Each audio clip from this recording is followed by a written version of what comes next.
আসসালামু আলাইকুম রহমতুল্লাহি ওয়া বারাকাতুহু। সবাই নিশ্চয়ই ভালো আছেন? আলহামদুলিল্লাহ, আপনাদের দোয়ায় আমিও ভালো আছি।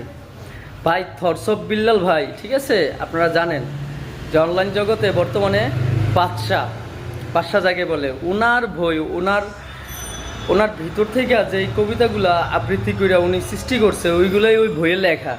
ওইগুলা 500 টাকায় হোক, 1000 টাকায় হোক, 1500 টাকায় হোক নিতেছে। যারা পছন্দ করে থটস অফ বিল্লাল ভাইকে, ওর বইগুলো নিতেছে। তো আপনাদের কিসের জন্য জ্বলতেছে? কিছু কিছু মানুষ অনলাইনে আইসা এই যে থটস অফ বিল্লাল ভাইয়ের মানে বিপরীতে কথা বলতেছেন। হ্যাঁ, আপনাদের জ্বলে, তাই না? জ্বলতেছে বিধেই তো কথাগুলো বলতেছেন। কেন ভাই আপনাদের জ্বলবে কেন? আপনারাও কিছু করেন, আপনাদের কাছেও ভালো লাগবে। দেখবেন ওনার বই 1000 টাকা করছে। কিছু ইউটিউবার আছে, কিছু ফেসবুক কন্টেন্ট ক্রিয়েটার আছে, ওনার এইগুলো নিয়ে কথা বলতেছে, হ্যাঁ, অনলাইনে। তো বইয়ের ভিতরে 30টা পাতা থাকুক, আর 32টা পাতা থাকুক, আর 44টা পাতা থাকুক, ওইটা তো ফ্যাক্ট না। ওনার জিনিসগুলো চলতেছে, সবাই মার্কেটে খাইতেছে।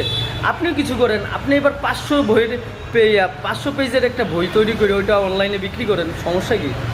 ওনারটাই 1000 টাকায় বিক্রি হয়েছিল না কিছু কথা বলার জন্য অনলাইনে? হ্যাঁ, কী করছে? 1500 করে দিচ্ছে। 1500ই নিতেছে মানুষ, কারণ ওনারটা মার্কেট পাইছে, মার্কেট ভ্যালু আছে, চলতেছে। কি ভাই, আমার কথা বুঝতে পারছেন? আপনারা জ্বললেন না, আপনারাও কিছু করেন।